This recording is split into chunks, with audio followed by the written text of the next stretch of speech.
আসসালামু আলাইকুম, সবাইকে স্বাগত জানাচ্ছি এবিসি লার্নিং এর পক্ষ থেকে। আজকে আমরা 5টি গুরুত্বপূর্ণ আইএলটিএস স্পিকিং ইডিয়মস শিখব, যেটা হোম টাউনের উপরে।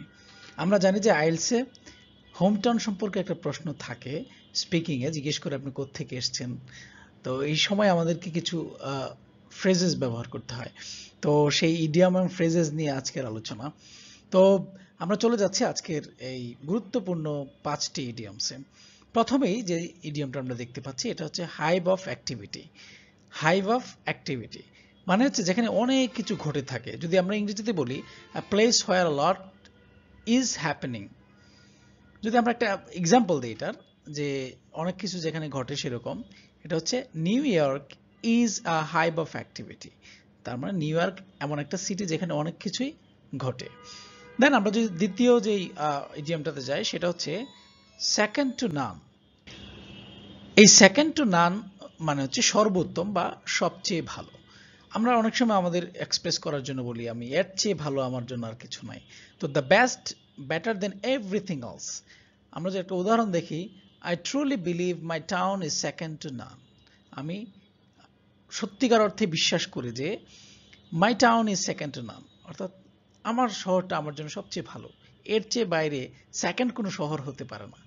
তারপরে আসি তৃতীয় যে ইডিয়মটা, সেখানে লেখা আছে middle of nowhere. Middle of nowhere শহর থেকে দূরবর্তী কোনো জায়গা, a place that is very remote far from the city or town.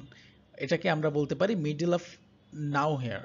তো এখানে আমরা একটা উদাহরণ যদি দিই এই ইডিয়মটার, I was born in the middle of nowhere. That means আমি শহর থেকে দূরের একটা জায়গায় জন্মগ্রহণ করেছি। তারপরে আসি 4 নাম্বার ইডিয়মে, হাসল and bustle.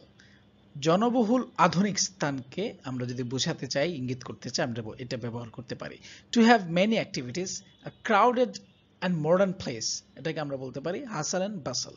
I always wanted the hustle and bustle of a big city. এটা খুব চমৎকার একটা উদাহরণ। I always wanted the hustle and buses of a big city. তারপর পঞ্চম যেই আইডিয়ামটা আছে সেটা হচ্ছে a stone's throw. A stone's throw খুবই নিকটে। তো আমরা একটা পাথর নিক্ষেপ করলে যতটুকু দূরে যায় এটা খুব বেশি দূর না আসলে। তো আমরা যদি এখান থেকে মনে রাখি এটা খুবই সন্নিকটে, very close to. A stone's throw মানে ভেরি ক্লোজ টু। আমরা উদাহরণস্বরূপ যদি দেখি, my apartment is just a stone's throw from the centre of Paris. প্যারিসের যে মূল কেন্দ্র থেকে আমার অ্যাপার্টমেন্টটা খুবই সন্নিকটে। A stone's throw. প্রিয় দর্শক, আশা করি যে আপনারা বুঝতে পেরেছেন আজকের এই গুরুত্বপূর্ণ 5টি awesome IELTS speaking idioms on home town. আপনি যখন আপনার হোম টাউন সম্পর্কে বর্ণনা দিচ্ছেন তখন আপনি এই ইডিয়মসগুলো ব্যবহার করতে পারেন। তো সবাইকে ধন্যবাদ জানাচ্ছি সাথে থাকার জন্য।